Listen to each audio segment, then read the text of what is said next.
Hello YouTube. मैं इस video में आपके साथ शेयर करने वाला हूँ कैसे एक स्टडी फ्रेमवर्क यूज़ करके आप जो भी याद करेंगे कभी भूलेंगे ना, सिर्फ याद करेंगे, आप उसे अपने दिमाग में इस तरह सेव कर लेंगे जैसे एक हार्ड डिस्क में आप डेटा सेव करते हैं। चलिए शुरू करते हैं। इस वीडियो को मैं 3 पार्ट्स में डिवाइड करूँगा। पहले हम बात करेंगे ये मेथड क्या है और कैसे काम करता है, तब उसके एविडेंस के बारे में बात करेंगे कि ये चीज़ चलती क्यों है और ये काम क्यों करती है, और फाइनली हम कुछ एग्जांपल्स के साथ भी जाएंगे जहां मैंने आपके लिए एक बहुत ही सिंपल एग्जांपल प्रिपेयर किया है जिसे देखकर आप शायद बिलीव करेंगे कि हाँ ये काम करता है। तो मेथड कुछ ऐसा है। हम सभी नोट्स लेते हैं स्कूल में, कॉलेज में, लेक्चर्स में, इवन जॉब्स में भी।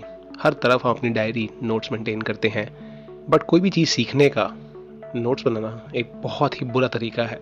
हमें शुरू से स्कूल में, कॉलेजेस में सिखाया तो जाता है कि ये पढ़ के आना, ये सीख के आना, बट कोई ये नहीं बताता कि सीखना कैसे है। हाउ डू यू लर्न, आप लर्न कैसे करते हैं, आज तक किसी ने नहीं सिखाया। ये हमारे एजुकेशन सिस्टम का सबसे बड़ा ड्रॉबैक है, जहाँ कोई कभी किसी को नहीं बताता कैसे पढ़ा जाए। आप जब गाड़ी ड्राइव करते हैं, आप जब साइकिल चलाते हैं, आपको बहुत बताने वाले होते हैं कि साइकिल से गिरना मत, साइड व्हील्स लगा लो, कार में ब्रेक ऐसे यूज़ करनी है, एक्सेलरेटर ऐसे दबाना है। बट पढ़ते वक्त कोई नहीं बताता कि पढ़ना कैसे है, क्या हम दिमाग में इतना सब कुछ डालें कैसे, हम कैसे याद रखें। इसी सब को लेके आज मैंने ये वीडियो बनाई है क्योंकि ये टॉपिक मेरे दिल के बहुत करीब है।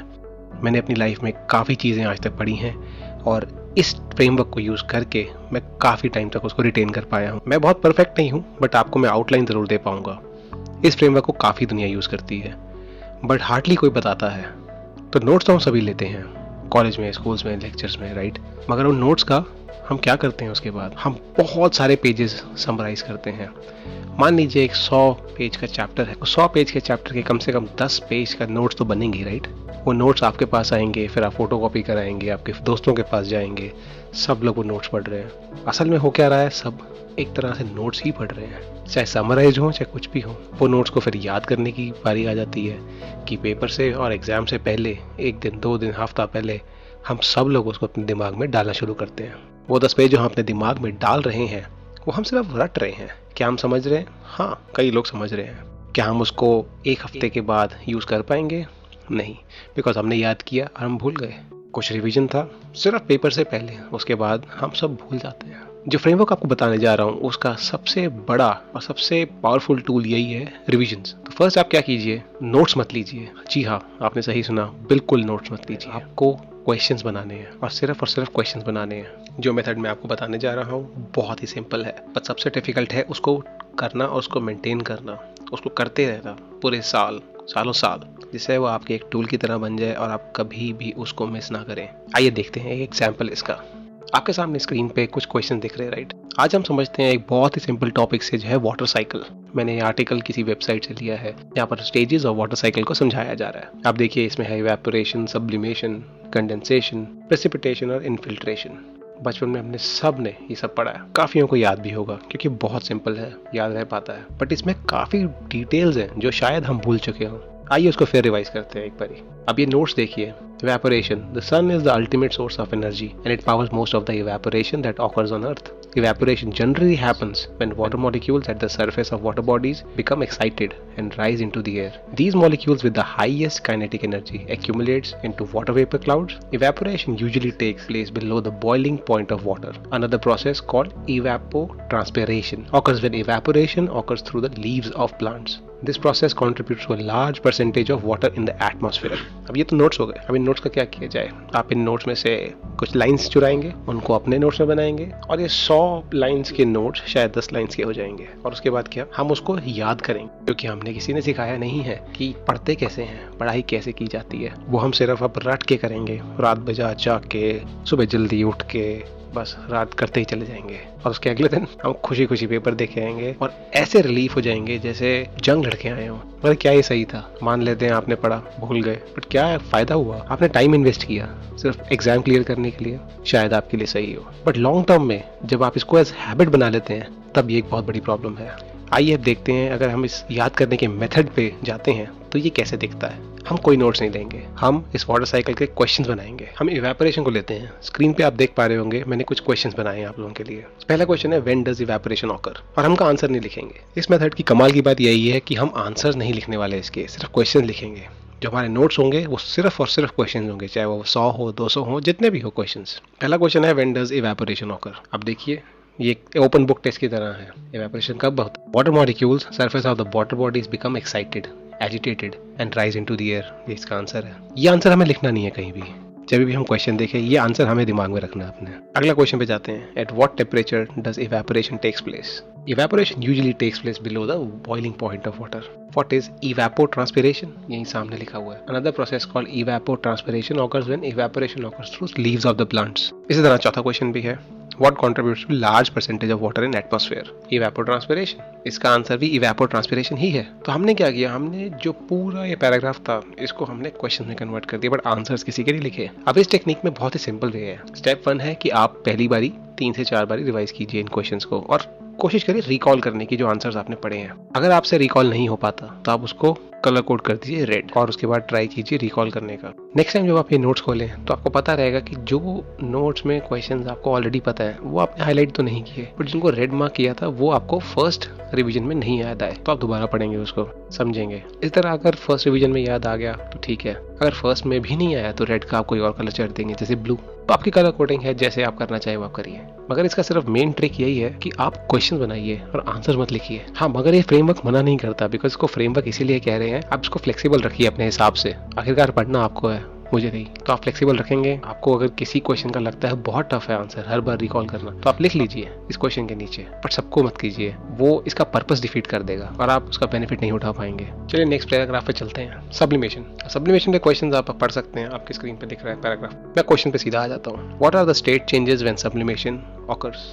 स्टेट चेंज सिर्फ बहुत सिंपल है। सब्लिमेशन ऑकर्स व्हेन स्नो और ice changes directly into water vapour without becoming water. पानी बनने से पहले ही स्टेट चेंज हो जाता है। याद रख पाएंगे, रिवाइज करते रहिए। What is the wind and humidity condition. Dry winds and low humidity, इसको चाहिए। और अगर आपको कुछ क्वेश्चंस के आंसर हमेशा याद रखने में प्रॉब्लम है तो उसको रटिए मत, उसके एंड तक जाइए। जैसे हमने बात करी थी फर्स्ट क्वेश्चन की, व्हेन डज इवेपोरेशन ऑकर। हमने कहा था कि water molecules at the surface of water bodies become excited. तो वाटर मॉलिक्यूल्स के बारे में पढ़िए कि वाटर मॉलिक्यूल्स कैसे काम करते हैं, वाटर मॉलिक्यूल्स एजिटेट क्यों होते हैं। हीट जो होती है वाटर मॉलिक्यूल्स को एजिटेट करती है, इरिटेट करती है, तो वो आपस में एक दूसरे पे टकराना शुरू करते हैं। जब एक्साइटेड होते हैं दैट्स द एक पॉइंट आता है जहां पर एक सर्टेन टेम्परेचर के बाद वो राइजेस इनटू एयर, हवा में वाटर वेपर पहुंच जाते हैं। तो आप उसके डेप्थ तक जाइए, तब आपको याद रखने में आसानी होगी। अब इसमें क्या हुआ, इस फ्रेमवर्क की वजह से हमने कोई नोट्स नहीं बनाए, हमने बहुत टाइम बचाया अपना। हमने वो 10 लाइंस 100 लाइनों में से नहीं निकाली, हमने सिर्फ कुछ 5-7 क्वेश्चन निकाले, जिसने हमारा बहुत टाइम बचाया। हर बार हम इन्हीं को रिवाइज करने वाले हैं और ये हर सब्जेक्ट के साथ करिए। हर बार रिवाइज करते रहेंगे तो आप इसमें अच्छे ही हो जाएंगे। और अगर आपको कोई चैप्टर नहीं मिलता, इसी तरह आप चैप्टर बाय चैप्टर अपने क्वेश्चंस बनाइए, नोट्स कभी मत बनाइए। बट हम लोग की आदत है कि हम बाय डिफॉल्ट नोट्स बनाने में आ जाते हैं और हम लोग कई बार सोचते भी हैं कि चीजों को समराइज करना और कंसाइज करना बुक खोल के, ये बहुत ही इंटेलिजेंट टेक्निक है। बट ये बहुत बड़ी गलती है जो हम आज तक करते आ रहे हैं, क्योंकि किसी ने हमें आज तक बताया नहीं इसका रीजन, क्योंकि इसके पीछे साइंटिफिक रीजन है जिसमें मैं आऊंगा अभी थोड़ी देर में। हम ये कहते हैं कि ये चीज दिमाग में डालिए, आपको दिमाग में सेव करनी है, हमें दिमाग में रखनी है। असल में वो दिमाग में रखने की एक्टिविटी नहीं है, वो दिमाग में से रिट्रीवल की एक्टिविटी है। वो दिमाग में से हम कितनी जल्दी चीजों को बाहर निकाल सकते हैं ऑन पेपर या बात करते वक्त हम रिकॉल कर सकते हैं, वो काफी इंपॉर्टेंट है। और वही इस फ्रेमवर्क की जान है। उसी फ्रेमवर्क को हम यूज कर सकते हैं फॉर प्लेंटी ऑफ थिंग्स। हम बहुत चीजें सीख सकते हैं इसी फ्रेमवर्क से। ये सिर्फ subjects, school subjects, college subjects के लिए वैलिड नहीं है, कि लाइफ में किसी भी चीज को सीखने के लिए वैलिड है। और ये पूरा मेथड प्योरली एक्टिव रिकॉल कहा जाता है। यहाँ जी याद रखिए, आप गूगल भी कर सकते हैं एक्टिव रिकॉल। और जो भी इसको यूज करता है वो सिर्फ एक क्वेश्चन पूछ रहा है अपने आप से, उनका आंसर अपने दिमाग में सोचते हैं। ये जो एक्टिव रिकॉल है ये शायद कई लोगों को नहीं पता, बट आप फिर भी कर रहे होंगे, बट आप इसको नोइंगली प्रैक्टिस नहीं करते हैं। आप आज करेंगे, कल करेंगे, मे बी अगले सब्जेक्ट में ना करें, बट आपको अगर ये फ्रेमवर्क पता है तो आप हर सब्जेक्ट में इसको यूज कर सकते हैं। और इसका पीछे बहुत बड़ा साइंटिफिक एविडेंस भी है। जो हमारा ब्रेन है वो चीज़ों को स्टोर करने के लिए बहुत ऑप्टिमाइज नहीं है, उसके लिए हमें बहुत मेहनत करनी पड़ती है। हमारा ब्रेन का असली टेस्ट होता है हम कितना इन्फॉर्मेशन रिट्रीव कर सकते हैं। पढ़ तो आप 1000 पेज लेंगे, बट क्या आप उसको रिट्रीव कर सकते हैं? तो ये बहुत बड़ा मिसकंसेप्शन है कि हमें चीज़ें अपने दिमाग में डालनी होती हैं, मगर दिस अदर वे अराउंड, या ये बिल्कुल ही विपरीत है इसके, जहाँ पर आपको चीज़ें रिट्रीव करनी है अपने ब्रेन से, ना कि याद रख। और रिट्रीवल को ही हम कहते हैं कि हाँ आपको याद है, बट आप सिर्फ रिट्रीव कर पाए हैं effectively, that is the whole point. और इसके ऊपर एक बहुत सॉलिड एविडेंस भी है। एक टेस्ट किया गया था ग्रुप ऑफ कॉलेज स्टूडेंट्स पे, जहाँ पर उनको अलग अलग ग्रुप्स में बांटा गया था। तो एक टॉपिक था, सब ग्रुप्स को पढ़ाया गया, सेम टॉपिक, बट एक ग्रुप को कहा गया उसको सिर्फ रीड करने के लिए, एक ग्रुप को बोला गया एक माइंड मैप, एक मेंटल मैप बनाओ, दूसरे ग्रुप को बोला गया 4 बारी उसको पढ़ने के लिए, और दूसरे ग्रुप को बोला गया नोट्स बनाने के लिए, और एक आखिरी ग्रुप को बोला गया कि उनको सिर्फ टेस्ट दिया जाएगा डायरेक्टली। उसके बाद जो टेस्ट के रिजल्ट्स आए उनमें ये प्रूव हुआ कि जिन ग्रुप्स में एक्टिव रिकॉल किया मल्टीपल टाइम्स, उन्होंने ये इन्फॉर्मेशन ज़्यादा एक्यूरेटली रिट्रीव करी, और उसके बाद जो उन्होंने आंसर्स किए वो काफ़ी एक्यूरेट थे। तो ये साइंटिफिक एविडेंस भी बताता है कि एक्टिव रिकॉल कितना इफेक्टिव है। और ये क्वेश्चन काफ़ी ज़्यादा परेशान करता है। आप स्कूल्स में, कॉलेजेस में, इवन स्पोर्ट्स में, आप किसी भी चीज़ में देखिए, आपको कहीं ना कहीं चीज़ें तो याद रखनी पड़ती हैं, चाहे वो गेम के रूल्स हो, चेस में मूव्स हो, या रूबिक्स क्यूब सॉल्व करते हुए आपको मूव्स करनी हो, या आपको साइंस में हेल्प चाहिए, मैथमेटिक्स, इंजीनियरिंग, कहीं भी चाहिए, इवन इंग्लिश। बट आप कैसे उसको याद कर सकते हैं, ये एक फ्रेमवर्क ही आपको बता सकता है, बिकॉज उसका इनपुट और आउटपुट एक कंप्यूटर सॉफ्टवेयर की तरह ही डिफाइंड है कि जो इनपुट देंगे वही आउटपुट आएगा। अगर 2+2 करते हैं तो 4 ही आएगा ना। एक फ्रेमवर्क बनाने का यही एक रीज़न है कि उसमें जो भी इनपुट दिया जाएगा उसका आउटपुट बराबर ही आए, वो 4 ही आएगा, वो चेंज नहीं होगा। और ये भी कहा जाता है कि ऑन एन एवरेज 7 रिपीटेशन लगते हैं किसी भी चीज़ को फुल्ली याद रखने के लिए। और ये 7 रिपीटेशन वाली बात भी एक्टिव रिकॉल की तरफ ही हिंट करती है। एक्टिव रिकॉल एक बहुत इफेक्टिव टेक्निक है जो ह्यूमन प्रोडक्टिविटी आपको बहुत आगे ले जाएगी। एक्टिव रिकॉल एक ऐसी टेक्निक है जो आपको अपनी प्रोडक्टिविटी में, चाहे वो याद करने में, ऑफिस में, स्कूल्स में, बहुत आगे ले जाएगी और हमारी लाइफ बहुत ईजी कर देगी। हमें पढ़ाई या याद रखना चीज़ें या रट्टा लगाना बहुत ही ज़्यादा टफ लगता है। वो इसलिए क्योंकि हम आदी हैं, हम यूज्ड टू हैं बहुत नोट्स बनाने के लिए, जो बिल्कुल ही मेरे हिसाब से माइंडलेस जॉब है। आप नोट्स देखते हैं, आप नोट्स बनाते हैं, आप समराइज करते हैं। इससे अच्छा तो आप बुक्स में टाइम स्पेंड कर लीजिए, टाइम बहुत बच जाएगा। मगर ये मेथड काम करता है, मैंने खुद बहुत बार ट्राई किया है। आप यूट्यूब पे देखिए, आप गूगल पे सर्च कीजिए, आपको मिल जाएगा ये एक्टिव रिकॉल का मेथड कितना इफेक्टिव है। मगर इसको सिर्फ एक दिन मत करिए, ये कोई मेडिसिन की तरह नहीं है कि आज लेंगे वो दर्द चला जाएगा। ये आपको रोज करना पड़ेगा, अपनी हैबिट में डालना पड़ेगा। और अब हम वीडियो के उस पार्ट में आते हैं जहाँ पर इसको थोड़ा डिटेल में बात करते हैं। बहुत सारे कॉमन क्वेश्चन मेरे को मिलते हैं जहाँ पर बोला जाता है कि वहाँ क्या करें अगर हमारे पास आंसर ना हो किसी क्वेश्चंस का। तो आपको उन लेक्चर्स या उन नोट्स में वापस जाना चाहिए, आपको पढ़ना चाहिए, आपको और उसके इन डेप्थ जाना चाहिए। जितनी मेहनत आपने फर्स्ट टाइम उसको याद रखने में करी थी, उससे दुगनी तिगनी मेहनत करनी। कई बार ऐसा होता है कि हम क्वेश्चन बनाते ही चले जा सकते हैं, तो ऐसा नहीं करना चाहिए। कुछ क्वेश्चंस के आंसर बहुत ऑब्वियस होंगे जो आपको पता ही होंगे या आपको देख के एक बारी में याद हो गए, उनके क्वेश्चन बनाने का कोई मतलब नहीं है, वो सिर्फ एक टाइम वेस्ट है। आपको उन्हीं क्वेश्चंस का बनाना चाहिए जो आपको लगता है टफ है और याद नहीं रख पाएंगे, क्योंकि इससे बहुत टाइम सेव होने वाला है आपको और आप काफ़ी एफिशिएंट रहेंगे। और कई बार क्या होता है, हम नोट्स पढ़ते हुए या लेक्चर सुनते हुए हम किसी कॉन्सेप्ट को समझने में बहुत देर लगाते हैं और हम सोचते हैं कि शायद हमें समझ नहीं आएगा, बट ऐसा नहीं है। जिस भी सब्जेक्ट में हम बहुत स्ट्रेस करेंगे या बहुत एफर्ट लगाएंगे, हमारा ब्रेन उसको उतनी ही अच्छी तरह से दिमाग में कनेक्शन एस्टैब्लिश करेगा उसके लिए, और जब हम सोएंगे तो उन कनेक्शंस को सॉलिडिफाई कर देगा। जिसका मतलब ये है कि आप अगर जितना एफर्ट एक सब्जेक्ट को समझने में लगाएंगे, वो उतनी ही ज़्यादा अच्छी तरह आपको याद रहेगा, आप उतनी ज़्यादा अच्छी तरह उसको रिट्रीव कर पाएंगे। और अगला पॉइंट है कि ये काम क्यों करता है, तो वो कॉन्सेप्ट है स्पेस्ड रिपीटिशन, मतलब गैप के साथ रिपीट करना। जैसे मैंने पहले बताया कि आप कलर कोडिंग भी यूज़ कर सकते हैं कि जब आप फर्स्ट टाइम रिवाइज करें तो आप आंसर सोच नहीं, क्वेश्चंस करें। क्वेश्चंस के फर्स्ट टाइम जिनको नहीं याद कर पाए उनको मार्क कर लीजिए रेड, सेकंड टाइम उसको फिर नहीं कर पाए तो मार्क कर लीजिए ब्लू, और ये आप कुछ टाइम में करते रहिए रिवाइज। इसका करने का सिर्फ एक ही रीज़न है, जिस है स्पेस्ड रिपीटिशन। जब हम एक गैप के बाद कोई चीज़ रिपीट करते हैं तो वो हमारे दिमाग में कनेक्शन सॉलिड बनाता है, क्योंकि हम उसको बार बार अपने दिमाग से रिट्रीव करना चाह रहे हैं, तो हमारे दिमाग को और ज़्यादा काम करना पड़ता है उसके कनेक्शंस को सॉलिडिफाई करने में। सिर्फ रट्टा लगाना इफेक्टिव नहीं है, वो बिल्कुल शॉर्ट टर्म अप्रोच है जहाँ पर आप सिर्फ शायद एक रात के लिए याद रखें, सुबह तक याद रखें, भूल जाएं, और वो आपके लिए काफ़ी टाइम टेकिंग और दिमाग पे काफ़ी लोड डालने वाली एक्टिविटी। अगर हमें इन्फॉर्मेशन चाहिए कि जो हमारे साथ रहे for a very long time, तो हमें वो इन्फॉर्मेशन